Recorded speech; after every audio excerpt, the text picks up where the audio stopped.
see if that's true. I already put it on my neck. It looks like it's true. Yeah. Are we live? All right. Should be connected to YouTube now. Says we're live. And now Twitch. Oh, no. That must have been the notification. Yeah. Let me fix that right quick. Yep.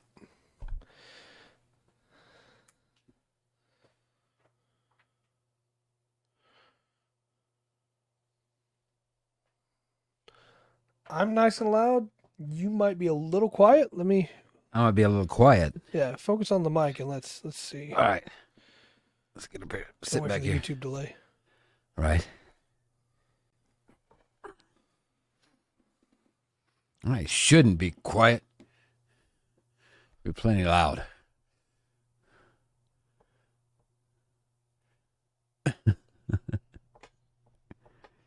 Yeah, you sound a little far away for some reason. I don't know. Otherwise, oh, I know why. Yeah, now you sound great. Okay. That's fine. Now that that's fixed. Yeah, that makes more sense in hindsight. Right, let's turn those off, take those off, get those out of the way. All right. I'm going to need this phone for something else. All right. Let me send out the notifications. Welcome, Roxanne.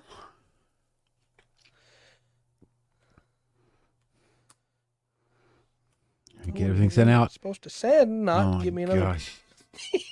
I turned it off. That's the Discord notification. Hey, Roxanne. That's pretty funny. It says, but did you turn me off? Because I wanted to be on. All right. All right. Well, now that nobody's going to send anything, it's off. Now, you don't have it set to flag you when I tweet something, so you're good. Yeah. Speaking of not having a pre-show topic, I'm probably going to stop using Twitter other than for work. It's gotten too bad. It's gotten too annoying. Yeah. It was bad enough when I just had to deal with people, but when the site worked, Yeah. I could just mute people. The site no longer works right. So I muted someone because, of course it's ad time, Nightbot. I muted someone because I didn't want to hear them anymore for a little while, but I didn't want to unfollow them. Yeah. You know, and now anybody that follows me on Twitter that watches this is going to be like, who's he talking about? Right. It didn't mute them. So then finally I was like, look, 7 more tweets from that person. That's all my feed is because the Twitter feed's broken.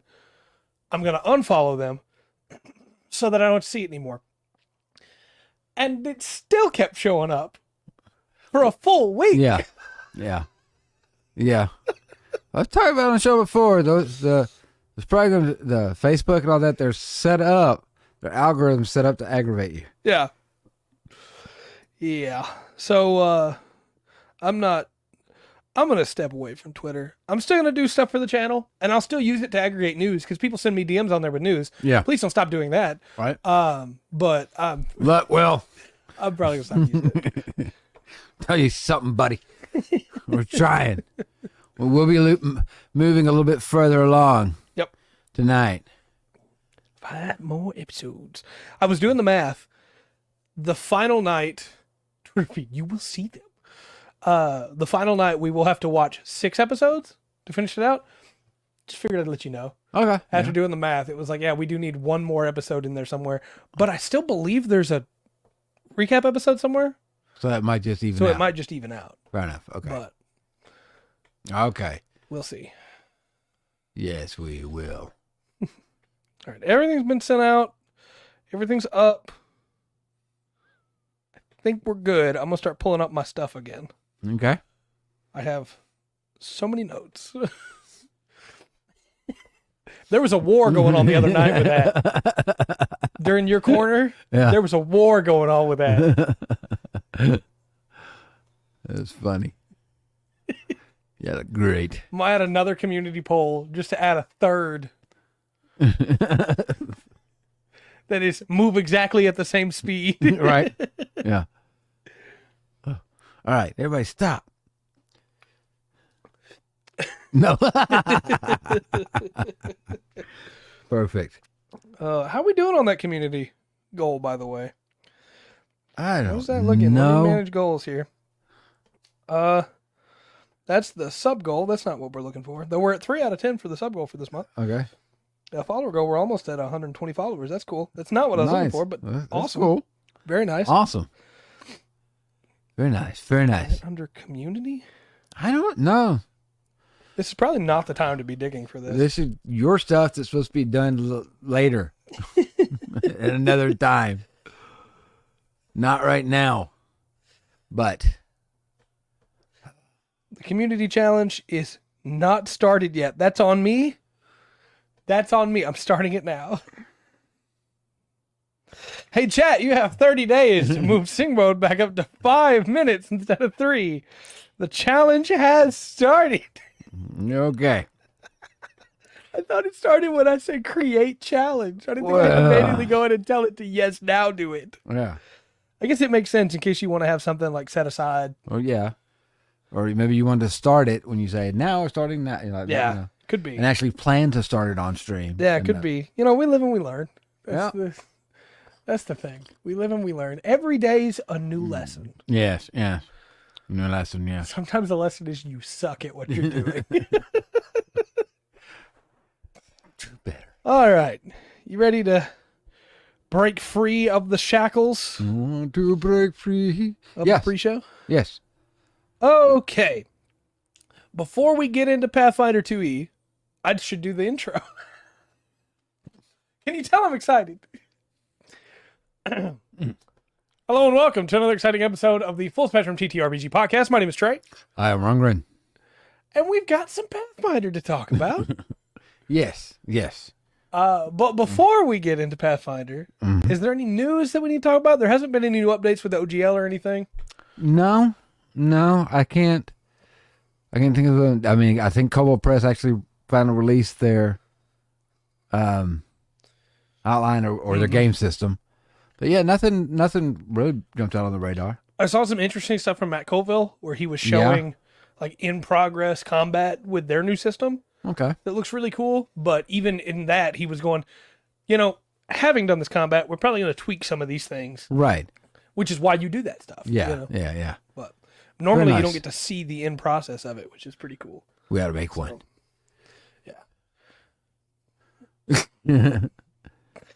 Is it? I don't have the activity feed up here. It is. Okay. Well, can I stall for 3 minutes so that I can talk about Pathfinder without having to sing about it? Because we don't have the deal up there that says sing mode's on. I'll have to add one of those to this layout. And probably to the Monday layout. Yeah. You know, I could theoretically turn off sing mode on Mondays and Thursdays. I have the power to do that, but I won't. Yeah, yes. There you go. I know people like it. So we'll keep it going. Yep. So, Pathfinder. Now, you've got a hard copy of a Pathfinder game here. First edition. The one that started it. And this was the one that's based off Pathfinder 3. No, it's based 0.5 or D&D 3.5. Look, I have to think about how I'm singing every word before I can even start saying it. And you brought that. Is that the one you brought before? It has the OGL in it and all the stuff we talked about. Yes. Do that. Yes, it is. There's some cool stuff in here. But I'm going to tell you now that as cool as Pathfinder First Edition is, Pathfinder Second Edition is way cooler. Okay. How much longer do I have to sing? For 2 more minutes. We've had 5,250 channel point contributions towards making sing mode 5 minutes again. Maybe I should have made it more than 4 million. All right. I appreciate y'all so much. Really. We do. All right. We couldn't do this without you. Or yes, we could, but it'd be really boring. Yes.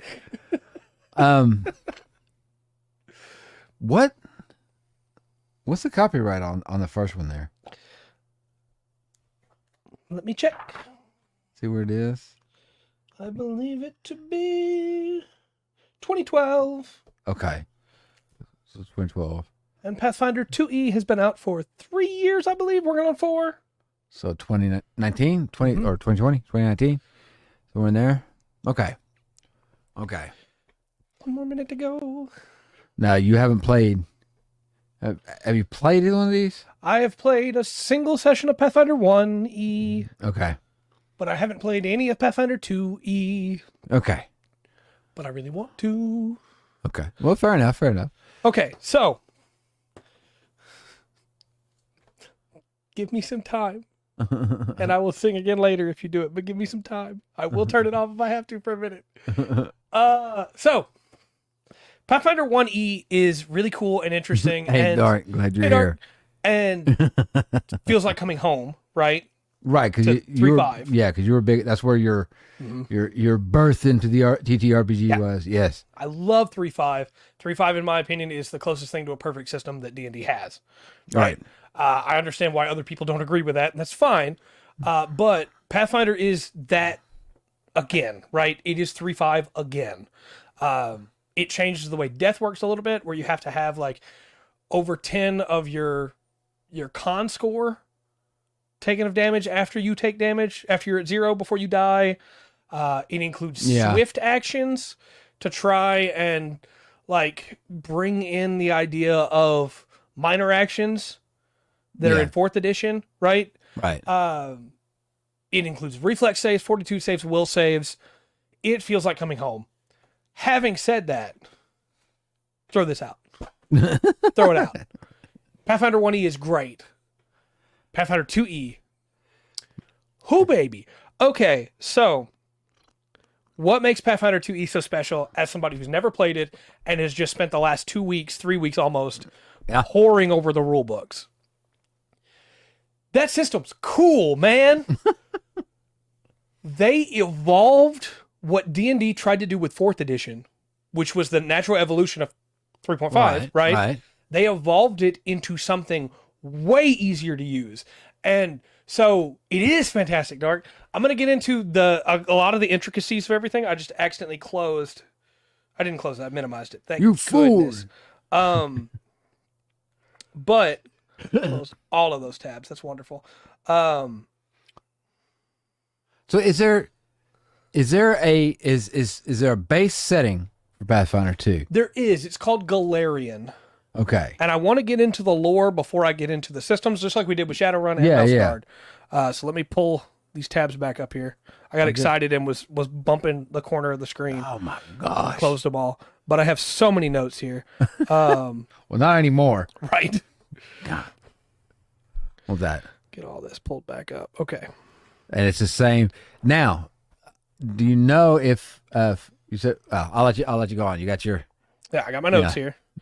Just real quick, want to mention if anybody wants to look at this stuff, you can go to the Archive of Nethys, and that has all of the core rules for free. Right. It has all the classes and everything there. But you can also go to a site called Demiplane, which has an app that you can use on your phone or on a tablet. That's cool. And has a PC version of the page, right? That lets you actually look into like each class's feats, and we're going to get into all that. This is a game that is super easy to play without buying any books. Okay. And I love that. The core book, I think, is still worth it. Right. I read through the whole core book yesterday again. Okay. 640 pages. Yeah. Because I think it's still worth reading. But when I tell you that I'm excited for tonight, I have so much gathered together that I don't know if it'll let you post that link or not, but if it doesn't, I will allow it. So if it tries to stop it, I'm here. I have so much gathered together that we might wind up having to do multiple episodes on it. Right. But let's dig into the lore. Okay. Because I think the lore is super cool. So Galarian is the world of Galarian, the planet of Galarian is mixed up in a bunch of different ages from time. And time is counted with a negative. Okay. Up until the current age where things become positive again. Or the current set of ages. And it's all broken up into these series of ages. So you have the Age of Creation, which is the first age.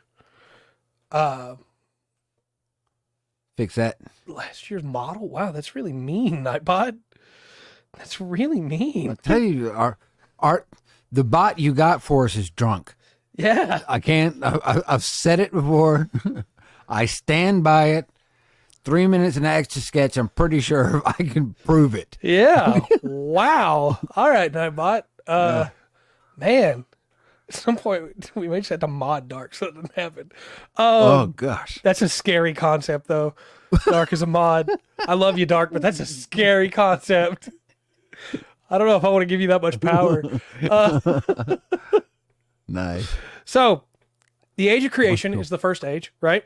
Okay. It's left vague on purpose for the most part, Right. because they Fair want enough. you to be able to make your own stuff in there. All the different races have a different way they think it happened. Okay. The dwarves believe that Torag made the world.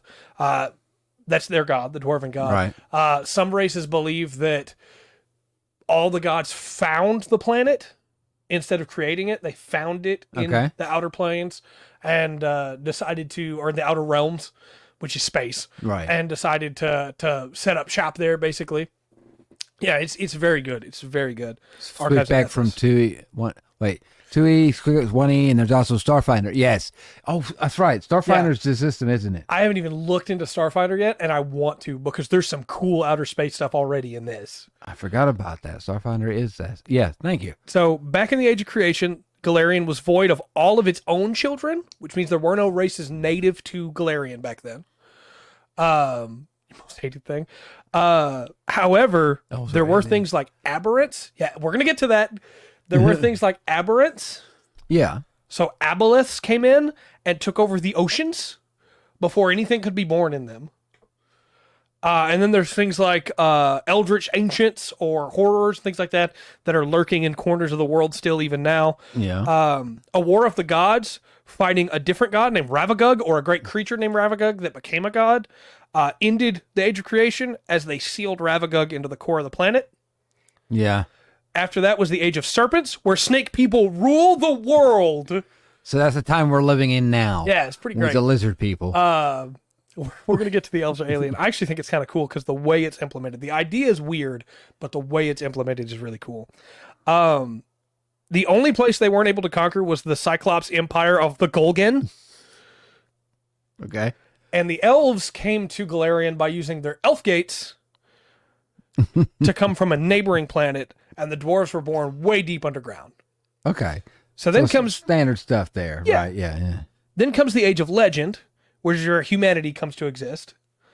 It's Welcome back. unclear if the gods are like creating the races at this point, or if the world is just generating them because the gods are there now and there's a lot of Right. power. Yeah. Yeah. You know. But some of the races, like the dwarfs, believe they were made by their god, but we don't know that, which is really cool. Humanity comes to a golden age in the Age of Legend, with sorcerer kingdoms in the kingdom of Asland, or Aslat, with a ZT. Okay. And then the Rune Kings in Thassalon. And things were good until the Aboleths got jealous and sent a meteor to kill all the humans. That'll do it. Problem is, it didn't just kill the humans. It destroyed the world in a real bad way. It's now called Earthfall because this meteor struck the planet with such force Okay. that the Age of Legend became the Age of Darkness. Right. Right. Galarian is covered in ash and death. The sky is completely covered, and even the Aboleths could not escape it, and most of them died, even though they called it. All right. Maybe a mistake. Go. The elves fled back to their planet, Okay. and the orcs, being one of the few races that could survive in the ash, came up out of their caves and took over most of the planet at the time. Fair enough. The dwarves started heading from deep underground towards the surface, searching for the sky, which their god had told them. Yeah. Yeah, like I said, the elves went back through their elf gates, but not all of them. Most of them did, but not all of them. That came up at the same time. It was cool. Yeah. After the Age of Darkness is the Age of Anguish, which is where the sky's cleared up, but Earthfall has destroyed all the major civilizations, and everybody has to rebuild, except for the orcs, who already have a pretty strong standing. Okay. The first world, which is known as, it's their version of the Feywild, Right. suffers some kind of major disaster at this time. I couldn't find what it was. It might be in one of the old Pathfinder 1e books that I haven't read yet. Or it might be just like something happened in the Feywild. It could be. And the gnomes fled to Galarian to get out of the Feywild. However, the gnomes find that if they get too bored, they turn gray and die Well, that's a terrible affliction. because it's not as fun as the Feywild. Yeah. Yeah, the Underdark and Underground were very, very set. They didn't suffer too much, which is why the orcs were able to just come out. And, Right. but the gnomes took up a place, and they do a lot of trickery, but not intentionally evil Yeah. trickery. They are very much the Fae in this world. Yeah. Or they can apply themselves to a trade and keep themselves busy so that they never get bored. It was just a fun trick. The guy died. Yeah. It was just a trick. Wasn't that funny? No. The kingdoms of humanity, the people, chose Right. to rebuild in the Inner Sea, which is the main continent of Galarian, right? We're going to get to goblins. They do eat people. Yeah. They're also very cute, despite the fact they eat people. After the Age of Anguish was the Age of Destiny. This is where things started looking up for people, for humans, right? Okay. And most of the history of Galarian is affected by humans because Yeah. there's so many of them. Yeah. Boys talking about insurance. I mean, if you want to get insurance from a goblin eating your leg, call Right. 1-800.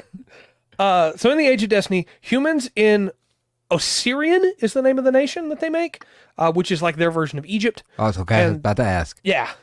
And the Shori Empire, which was founded in the south, really, those two civilizations really began to grow, while Taldor was formed in the east at the hand of Taldoris, a hero from his youth who once killed a cockatrice with his bare hands as an infant.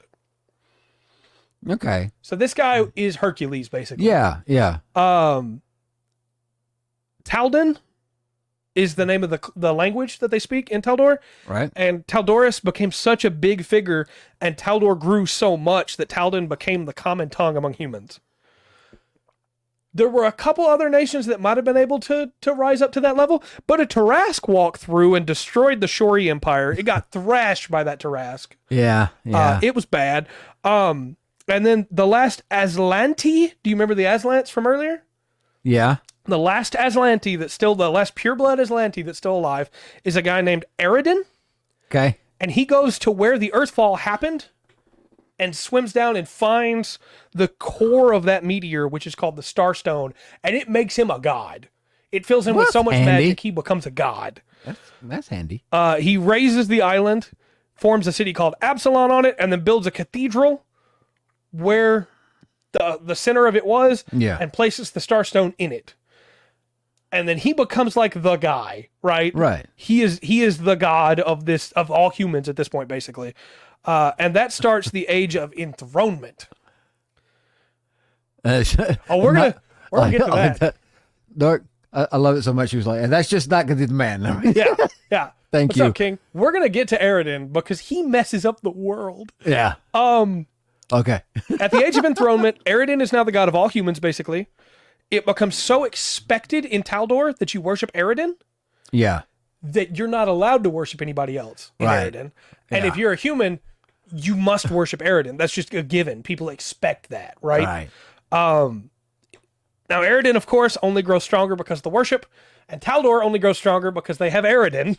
Their god is literally there with them. Yeah. However, there starts to be this prophecy that's like, hey, at some point, Aridin is going to leave, but then he's going to come back. And when he comes back, humans are going to dominate the whole world, and Aridin's going to rule us all, and it's going to be great.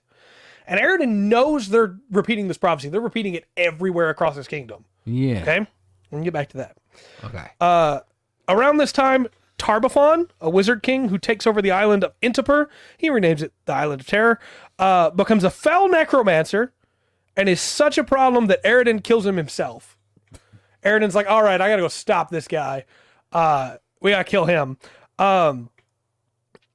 Taldor keeps growing, and eventually the Kadirians to the south that worship Sarenrae, these are the people that live in the Osirian area. It's been renamed because they took over a lot of that land.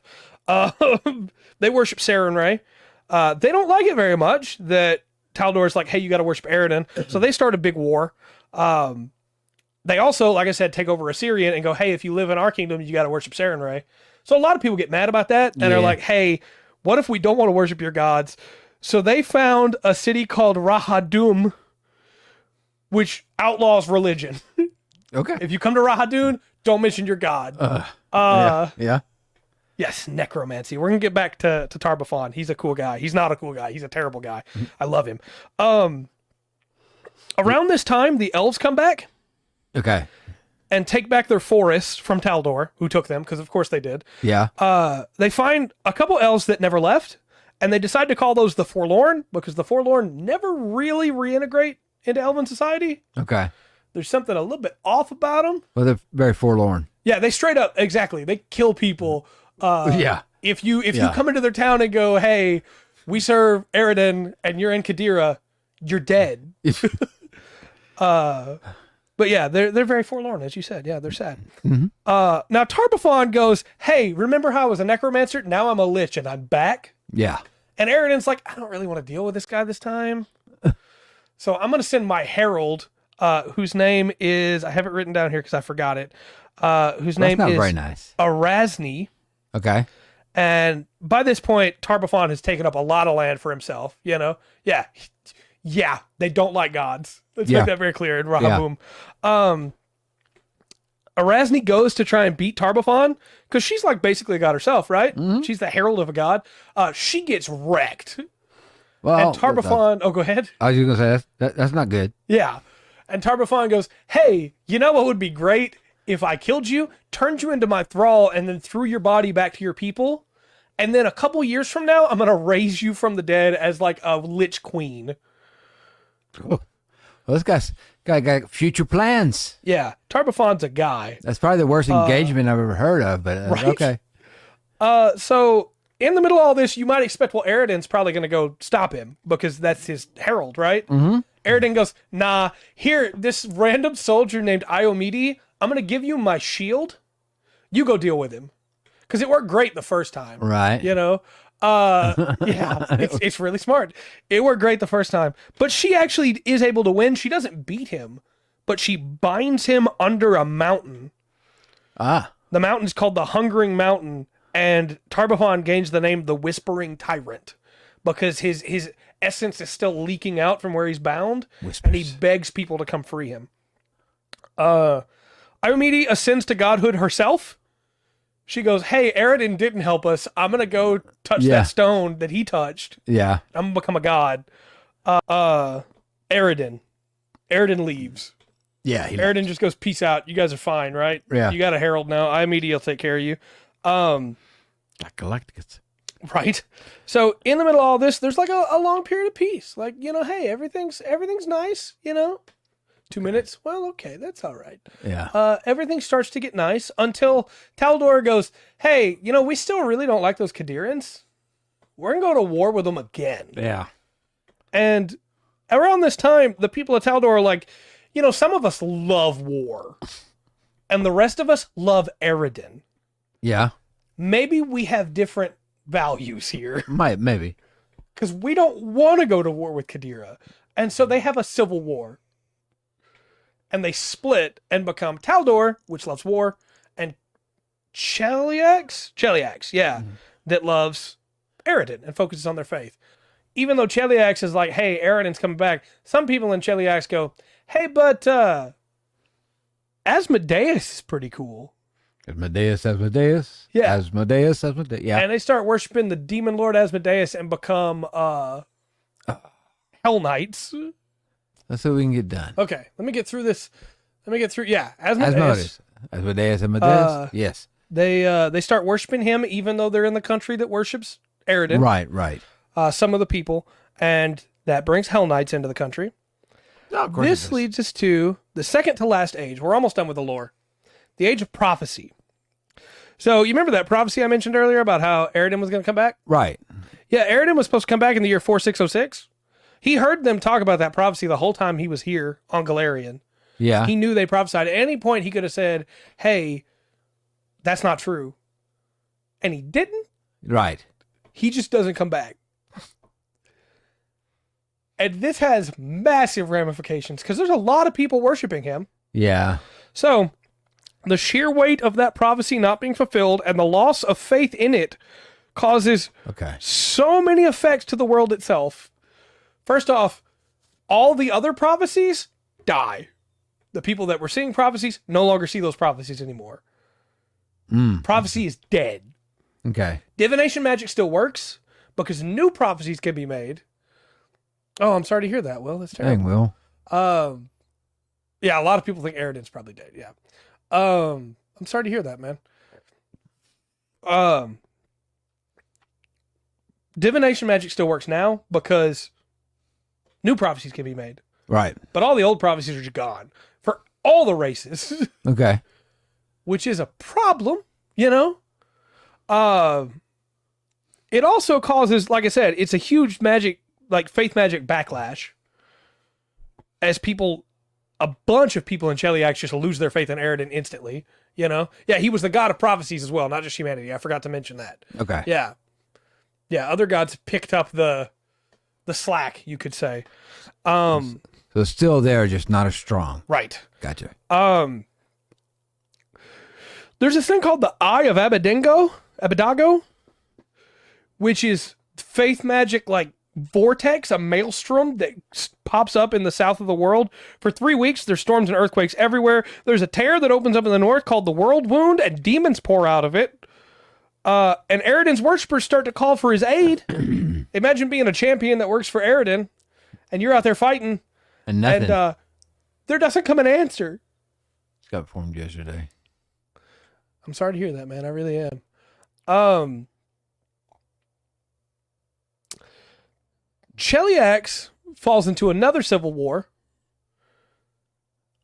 and that starts the Age of Lost Omens, which is the age that we're in right now. Okay, hold on. Okay, so Cheliax had already been in one civil war over. Yeah, with Taldor. Right, over the Civil War. Right, they were in a civil because originally they were the Taldorian kingdom. Right, but they divided into worshippers. So they didn't divide. The Asmodeus worshippers were a secret. Oh, okay. That was a cult. Okay, fair enough. However, after 34 years of civil war, it's won by the House of Thrud, Okay. which are the head of that cult of Asmodeus. No. It was Asmodeus. Yeah. And Cheliax becomes a place where they openly worship Asmodeus. And they slowly start to lose territory as many, many nations spring up. And that's where we're at right now, is there's a ton of nations. All of them have their own thing going on in them, and there's so much lore for each of them. Right. Taldor still exists. The island of Absalom still exists. That star shard is still there. Okay. And at one point, a drunken guy went and touched it and became the drunken god. But there's all kinds of stuff still going on. But there's the Lich Queen that was the Herald of Eridan, Erasmi, is now over the country of Geb, Okay. which worships the Necromancer, Tarbathon. Okay. Yeah, the drunken god. There's Cheliax worshiping Asmodeus. Some sections of Taldor still worship Eridan, but a lot of worship has moved to Iamidi, you know? Yeah. Okay. Yeah. I didn't see them in the list, but they might not have been in the core rulebook either. And they might not be in 2E technically yet, but are up converted from 1E. Well, there's holes in the story, right? Right. They don't tell the whole thing. Yeah.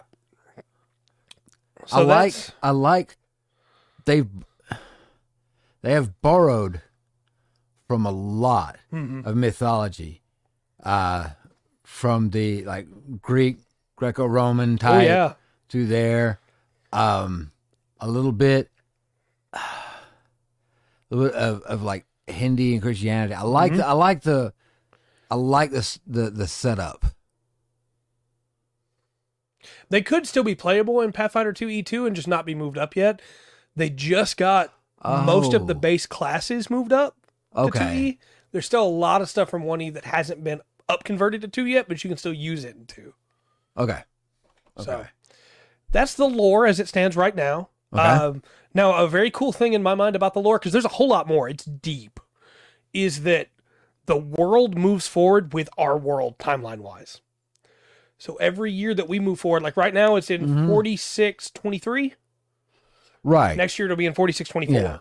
So new stuff is always happening. New things are moving forward, you know? Right. I kind of do that in Shadowrun, or even in D&D every once in a while. It's like, okay, it's this time of year that we are now. Nice. Okay. Okay.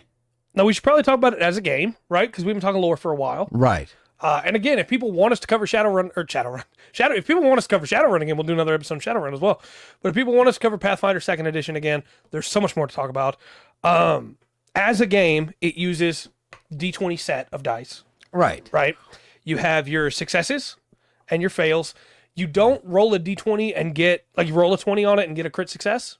Yeah. You roll a 1 and get a crit fail. Instead, if your score is 10 more than the target number you were reaching for, Yeah. it's a critical success. Okay. If it's 10 less, it's a critical fail. Okay. So rolling a 20 on a D20 still gives you a much higher chance to crit. Right. But it's not necessarily automatic. It's not a guaranteed crit, right? Okay. Almost always, though, if you roll a 1, that's probably going to be 10 below your number. Okay. Unless your number was like 6. Well, you get away with 9, right? Yeah. Okay. So it does lead to a lot more variance where it's not, hey, you get a crit, success, crit fail, and that ends the problem. It's, hey, you're good at it enough already. Anyway, what is happening right now? You're good at it enough already that you don't really have to worry about it. And you're going to succeed, but you might crit succeed, you know? And that's the next thing I should talk about here, which is Pathfinder characters get real strong. Okay. They need to, though, because Pathfinder monsters are so cool. Well, if it's a balance, it works. Yeah, I feel like it's super balanced. I haven't played it yet, but I'll put it this way. They don't use a challenge rating. They use a level system. Okay. So it's much easier to look at a monster and go, hey, what level should my party be? Right. And then there's an easy table to go, hey, if you want to do this 2 levels lower, drop this by this and this by this, which makes it real easy for the GM. Yeah. But level 1/2 goblin, that's challenge rating 1/2 basically. I Yeah. guess, has a +8 to hit with his knife. Okay. So not big numbers. Yeah. I guess the big way to differentiate it is in D&D in 5th edition, your goal is to not get hit, right? In Pathfinder, you're gonna get hit. AC is not a number to keep you from getting hit. AC is a number to keep you from critically failing more often. Okay. So Okay. a nat 120 gives you lower than rolled or higher than rolled. Yeah. Yeah, because it's automatically, if it was a success, I didn't get to this part, I'm sorry. If it was a success, it becomes a fail. If it was a fail, it becomes a critical fail. Okay. So. Interesting. Yeah. Kind of like the way that Shadowrun does it with the steps of the damage. You know? Yeah. And I like the way the damage works in this because it reminds me of like the Shadowrun way. You're going to get hit. It's then up to you to lower that damage. Yeah. Like how do you take it? Yeah. Yeah. And that's where we get into the 3 action system. This is my favorite thing about keep doing Shadowrun. It's my favorite thing about Pathfinder. Yeah. 3 action system. Because I mentioned earlier, it's an evolution of action, bonus action, move. Right. With swift actions, right? Yeah. Then 4th edition D&D went into major action, minor action, bonus action, move action, right? Medicine's very good. We're going to get to that. There's so many skills and feats to talk about. Okay. The way the 3 action system works is everybody has 3 actions every turn. All right. You could stride, which is move. Yeah. You could step, which is move without triggering reactions. It's a much smaller move, but it doesn't trigger reactions. So instead of, and I should mention, a lot of people say Pathfinder is really complicated. A lot of that is because they had to change the names. Yeah. To get away from D&D. Oh, gotcha. But a step is basically disengage, right? You just also get 5 feet of movement with it. Okay. Now, with those 3 actions, you also get, strides, full movement. Yeah. With those 3 actions, you also get reactions. Okay. Reactions in D&D are kind of worthless unless you have like Sentinel or something. You get an opportunity attack. Yeah, yeah. That's cool. Reactions in Pathfinder are offensive as well as defensive. Yeah, they pull up short on reactions in 5e. Yeah. Yeah, you do have counterspell shield. Right. You have a couple of things. Yeah. But yeah, they really stop short on reactions. What if I told you every class has multiple reactions they can use? That's cool. A fighter can use a reaction to raise their shield. And hey, now I'm going to have a +2 to my roll to not get hit, you know? Yeah. Okay. Yeah. Everybody's got it. So. Okay. 3 actions. Because I've seen people say, well, the burden of choice is too great. There's too many options. too many things I could do on my turn with those 3 actions. I haven't played Pathfinder 2e, but I believe the 3-action system, from what I've read and from how I'm understanding it, is the opposite of that problem. Okay. It's on every turn you will always have something to do. So, for instance, in 5th edition, you, or even in like Shadowrun, right? You want to get up and you want to move and get into cover, or you want to move and get close to the enemy, but you're not going to be able to reach them this turn. So you have to use your action to dash to get there. Yeah. And then unless you have a bonus action that lets you attack, that's all you get to do this turn. Well, 3 actions, stride, strike. Okay. I'm going to move twice and then I'm going to attack. Okay. And the way they balance that, because you could easily look at it and go, hey, that means the monk is hitting a bunch with 3 actions every turn. If you choose to attack with all 3 of your actions, if you choose to strike with all 3 of your actions, you have a multiple attack penalty. Right. Your second roll has a -5 to hit. Yeah. The third roll has a -10 to hit. Yeah. There are ways around that, which are really cool. Agile weapons lower that number. You can take feats to lower that number. There are a couple of different feats that let you do multiple attacks. Like you use 2 actions to do 2 attacks and neither of them get the penalty. Okay. But for the most part, it's, hey, what do I want to do on my turn? And that's where another cool thing is checks are not a free action in this. Checks are not a free action in D&D either, right? Right. You use your whole turn if you want to do a history check in the middle of combat. Yeah. In this, you can use one of your actions to do a knowledge check. Yeah, Rangers are very good in this. One of your actions do a knowledge check to see, hey, do I know this enemy's weakness? Have I heard about this before? Right. And you still have 2 actions And you left. still have 2 actions left. Your free actions are really cool stuff too. Like, hey, I want to drop my weapon. That's a free action, just like in 5th edition, right? Yeah. Yeah. But you can get feats that make it where, hey, I want to draw a new weapon as a free action as well. So that doesn't take any of my 3 actions. Okay. There are busted combos with this too. If you are a ranged fighter or a rogue or anything like that, you can take an action to hide, take an action to attack, take an action to hide. So you pop up, shoot, go back. Okay. I got you. It's very cool. So, 3 podcast episode 90s because the lag. I will pull them down on YouTube and put them back up together. I will get that fixed. Yeah, flurry. Barbarians get dervish. that's good. It's not called dervish because again they can't.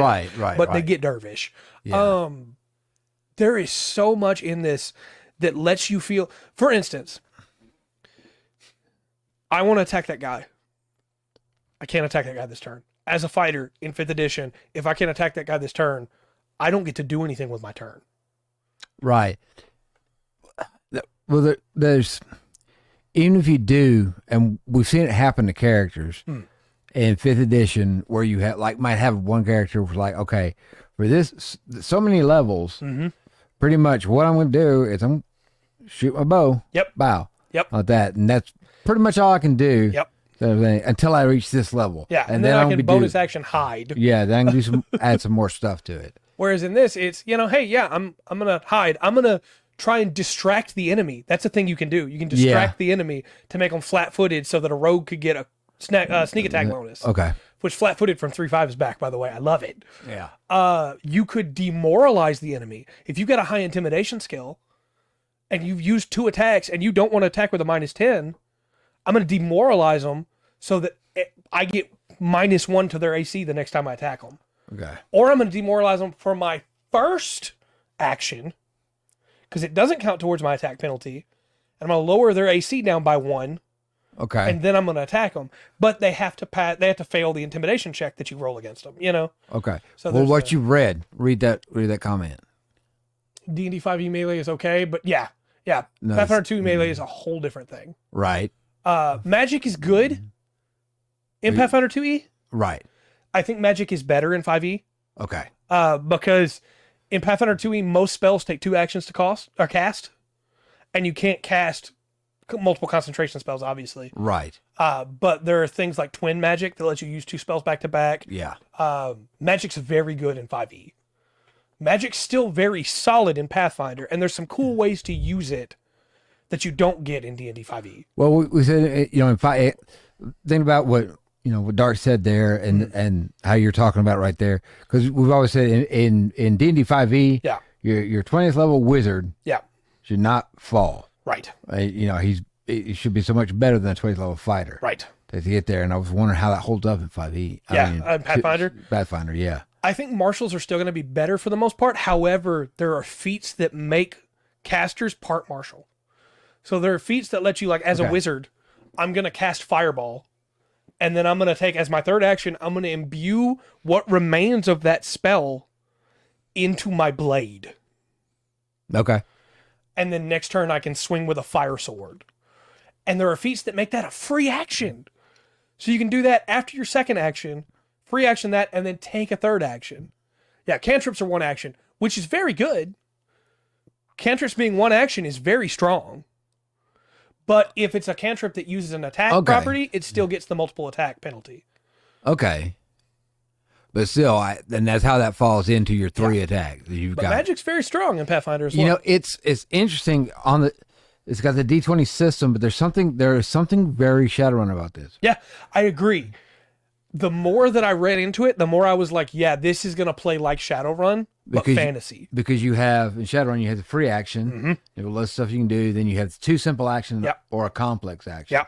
So it's kind of, Yeah, it's very much that. But, and somebody else would have to back me up here a little bit.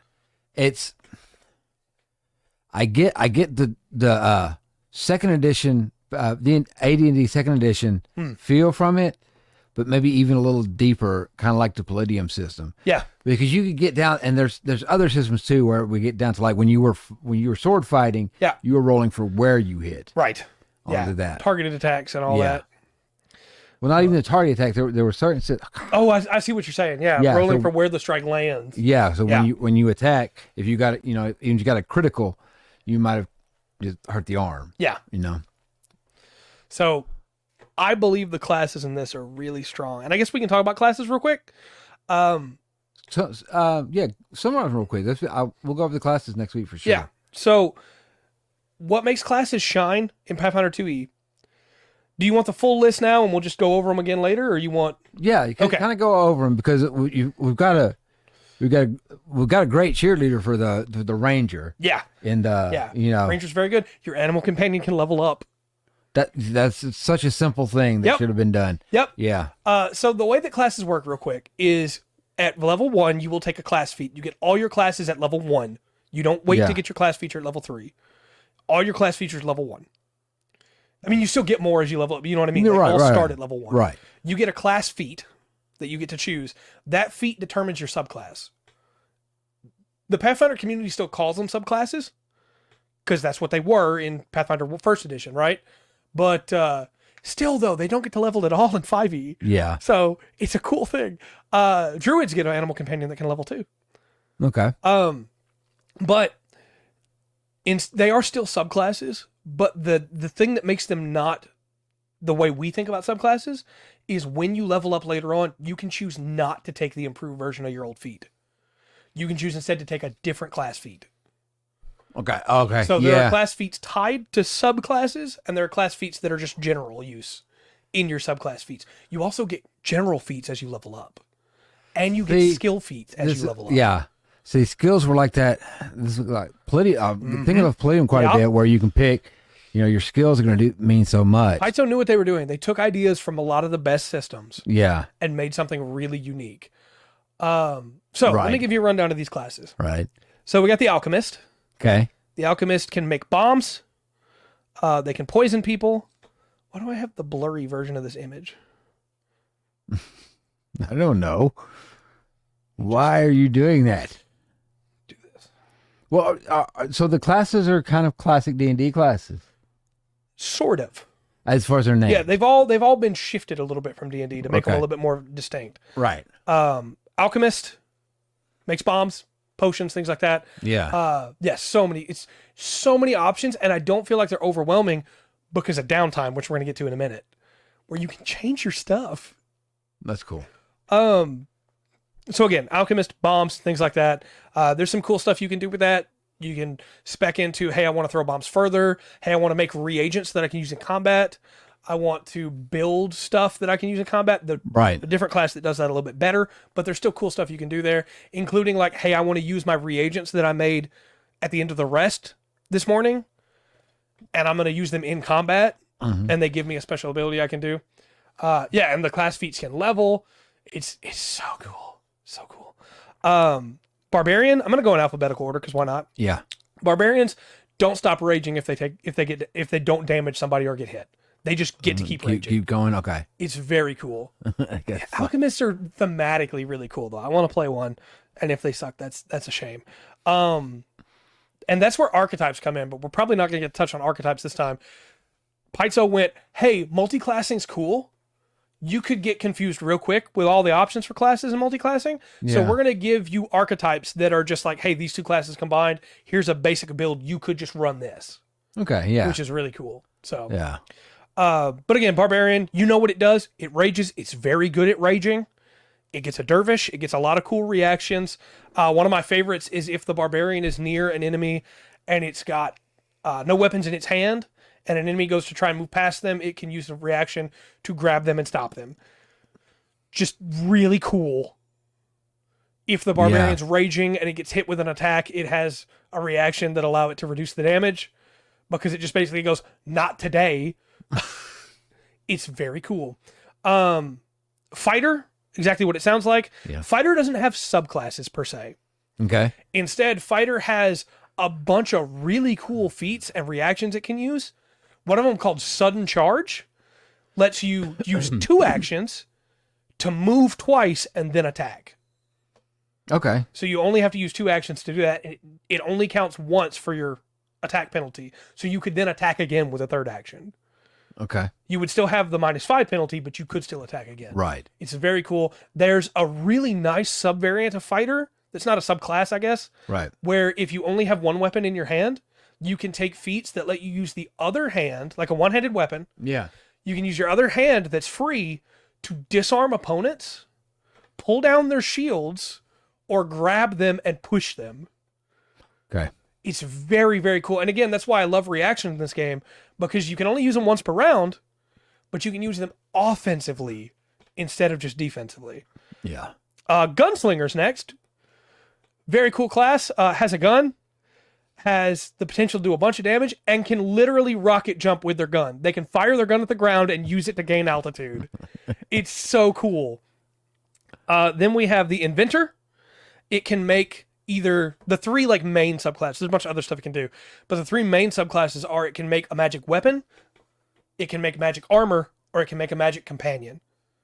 Its own like golem, basically. And all of those can level up. You can sacrifice your weapon. It's not gone forever. You can repair it, but you blow it up to do a ton of damage because you don't get to use it again for the rest of the fight. Yeah. The companion gets some really cool stuff too. You get to build your own mech. It's awesome.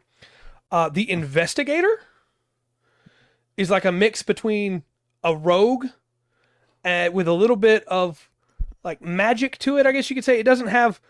It's not magic. It's almost like a divination wizard. Chat, why would you do this while I'm talking about classes? Because we've only got a few minutes left.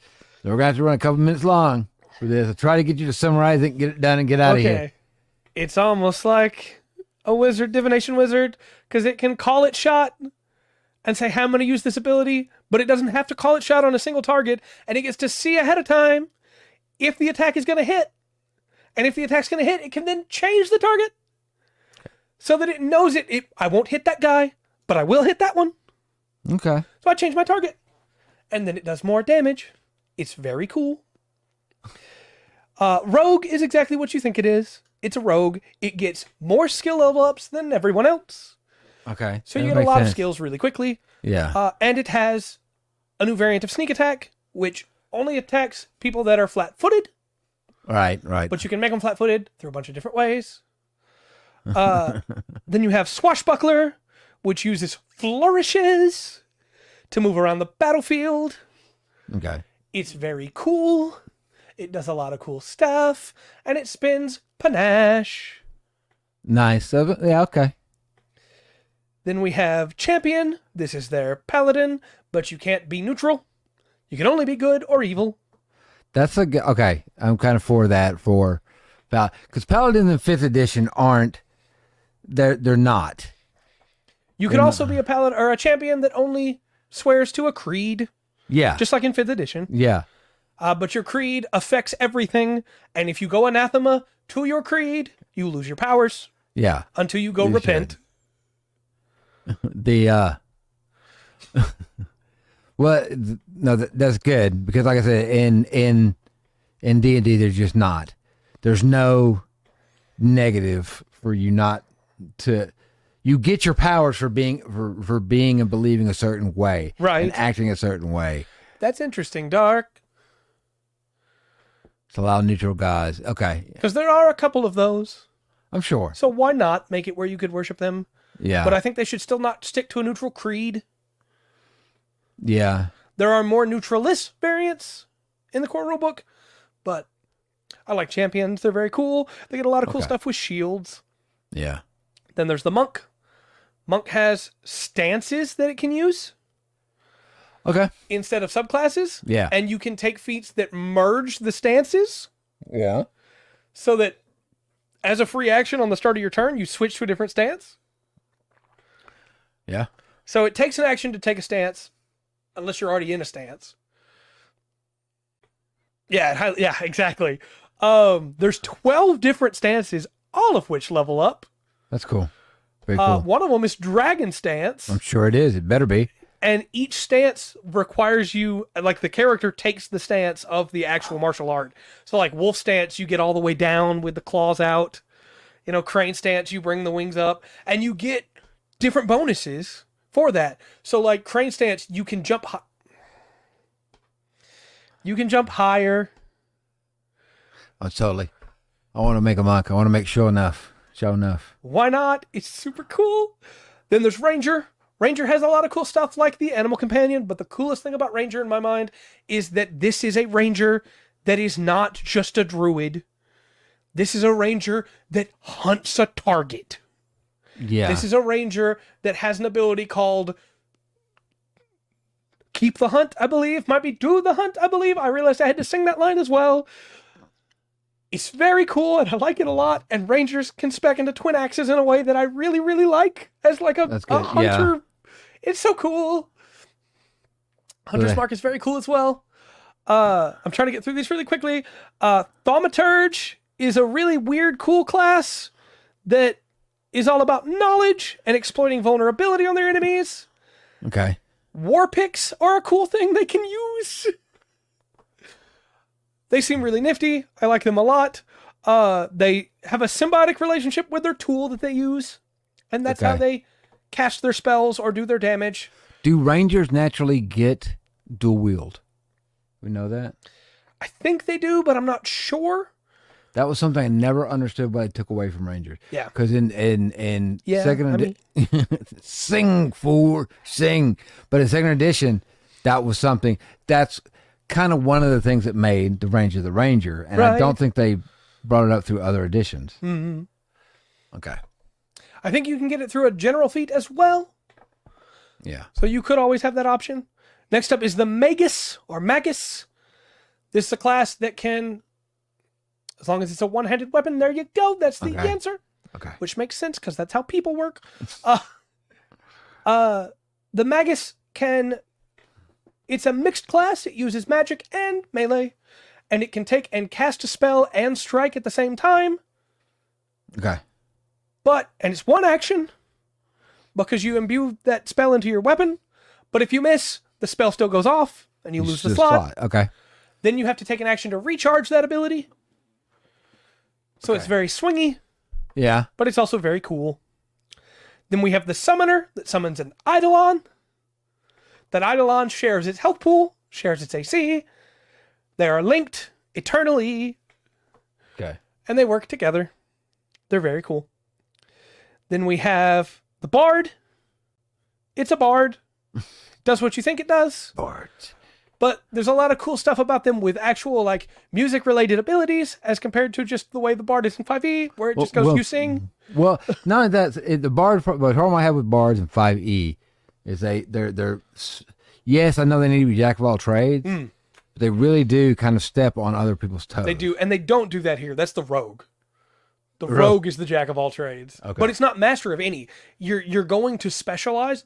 I didn't get into how skills work, and we're gonna have to wait for that probably. Right. But you kind of have to specialize, you know.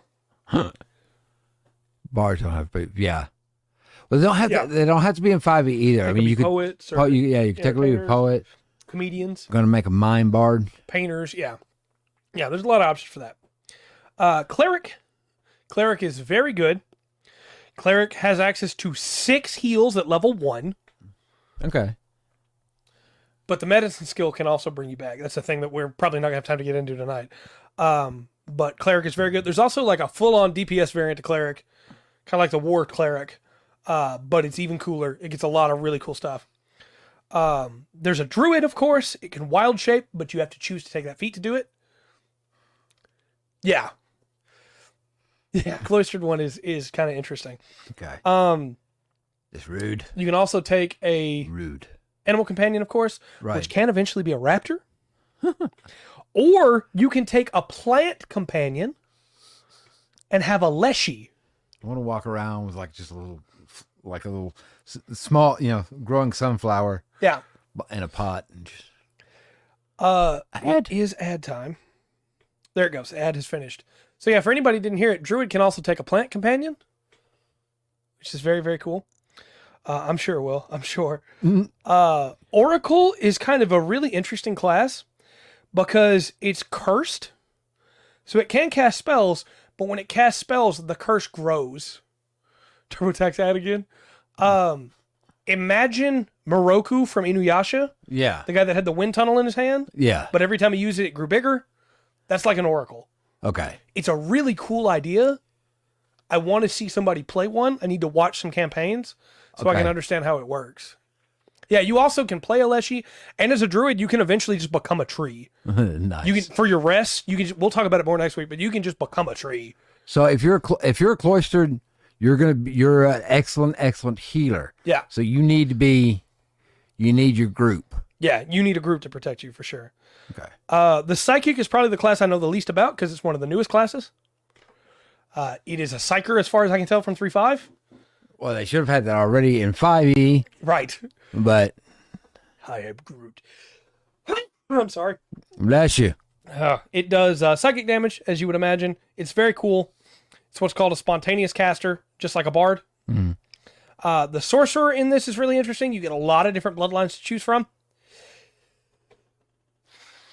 Stopped it. You do still have like dragons and stuff, but you also have some really interesting, like, I got a bloodline from an outer planar creature. I got a bloodline from the hells, you know? No matter. Okay. Yeah. Medicine is so good. If you don't, there's no reason not to take the medicine skill. At least one person in your group needs to take medicine skill, because as long as nobody dies in the fight, you just come back to full. It's great. Goodness. It's so good. Have a good one, Will. Have a good one, Will. And then the last two classes here are Witch. Witch is their version of the Warlock, basically. Which is really cool. I think it's really nifty, and you can get some really cool familiars. Yeah, it's so good. Yeah. You don't need a dedicated healer if everybody's got medicine and somebody has a healing ability. Because we didn't get into focus points and how that works. There are feats that give you focus points, which lets you cast spells without being a spellcaster. Okay. So very, very good. Yeah, the witch is cool. I like her. And then finally the wizard. The cool thing about wizards to me in this is there is a feat that lets them so they can imbue power in their casting implement, right? Okay. As a free action, if they take that feat, they can draw the spell back out of that casting implement. Nice. And have just an extra spell slot, basically. Okay. It's like, hey, the chips are down. Free action. No, they're not. You know, it's very cool. And that's the classes currently. I don't doubt they're going to add more because they just added psychic, you know? Right. Put stuff in medicine and take. Yeah. Okay. Yeah, as long as they don't drop. Right. And that's one thing, again, I want to make sure that I clarify. If people are looking to get into Pathfinder from this, you will take damage. Well, it sounds like another comparison is really not fair, but it sounds like a more detailed D&D. Yeah, absolutely. And I don't think it's overly detailed. I think a lot of the stuff that seems confusing to people is because the terms changes. Well, okay. So if I'm showing D&D 5e to people, we'll go through the rules. We'll play a couple of encounters or whatever. Yeah. And that's kind of it. Yeah. Everything else can be explained. If they cast a spell, read off the spell the first few times. It's how concentration works. Yeah. But like with this or with Shadowrun, it might be like, okay, this is the game Right here that you play through. Okay, now here's how you can kind of define those things out that you're doing. Yeah, Pathfinder 2e has some weird stuff in it. There's some weird combinations you can do. Okay. They just had to nerf a combination. Yeah. Because it was too good. It's too good. When I say it was too good, it's literally the only thing you should choose if you were playing a fighter, because of how much better it is than all the other fighters. And fighter's still an incredible class in Pathfinder 2e, as far as I can tell. Yeah. But that's why we're on the fourth version of the second edition handbook. I think this is a really cool game. I'm excited to get to play it at some point. I'm excited to talk more about it. The sheer level of options that you have when you're making your character, that again, most of which can be just undone at downtime. Okay. Of like, hey, I didn't like this. Okay, well, because downtime in this is kind of like in Shadowrun, where you have like a month of downtime.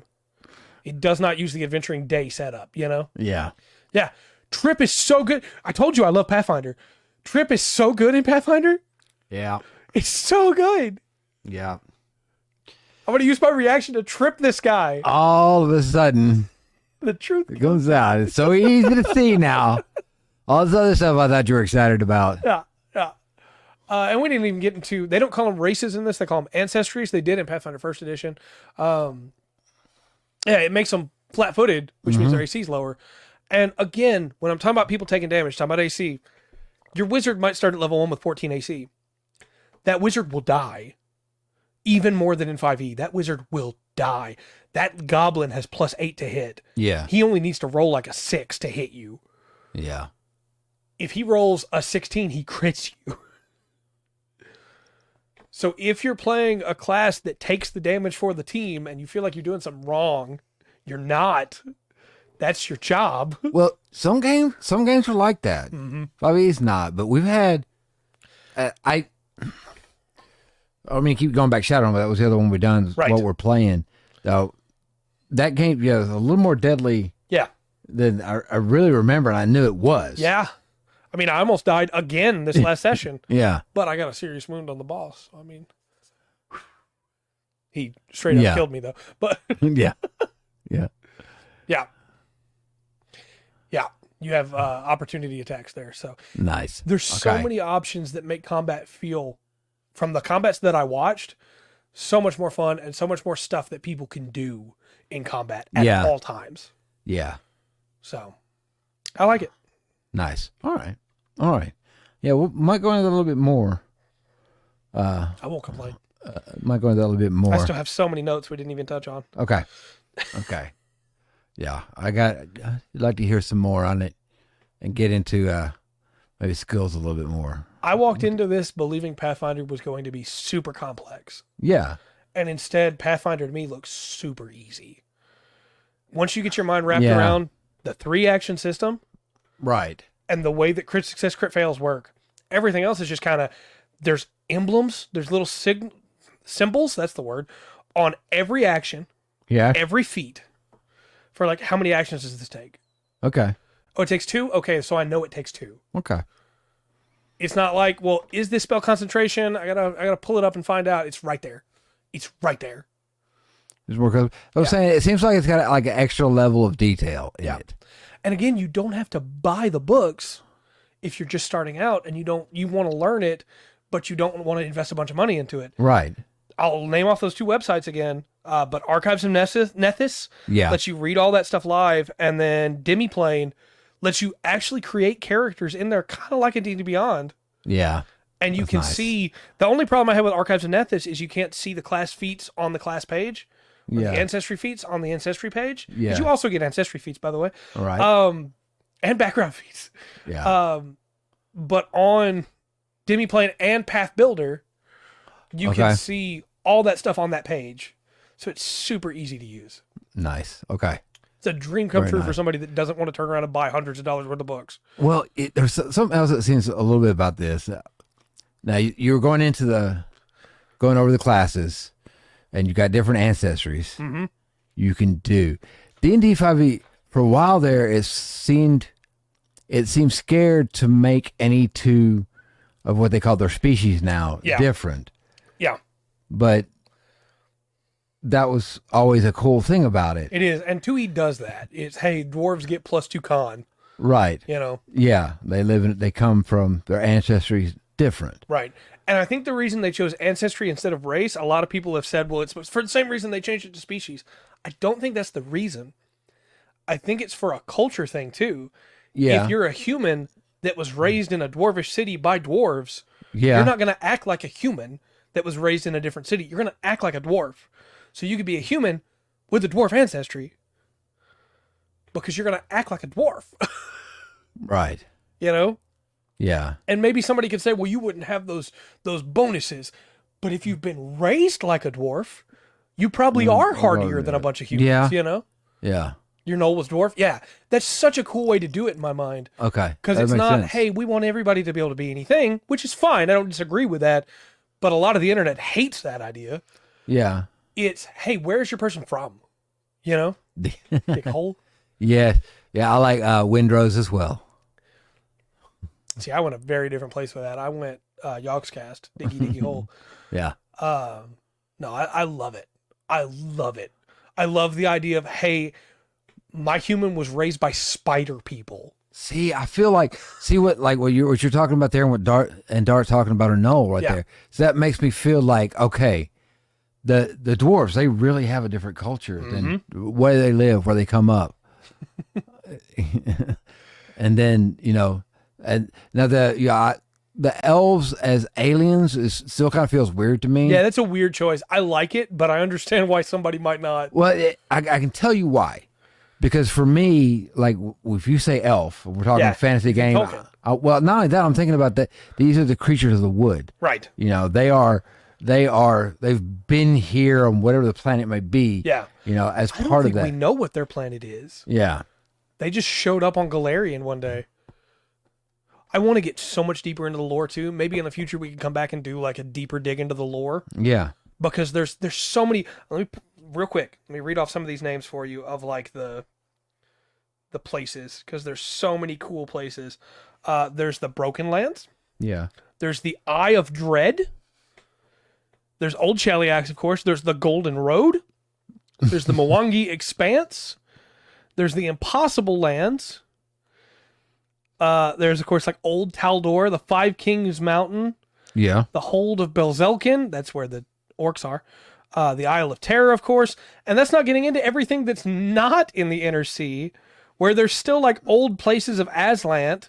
There's a whole place called Arcadia. There's some cool stuff there. By spaceships. Nice. And then it was like, okay. That's cool. So we may not have the name for. Yeah. And they call space the Great Beyond. I don't know if I mentioned that or not. The Great Beyond. Technique. Yeah. So there's also like planes and everything. There's a lot to get into.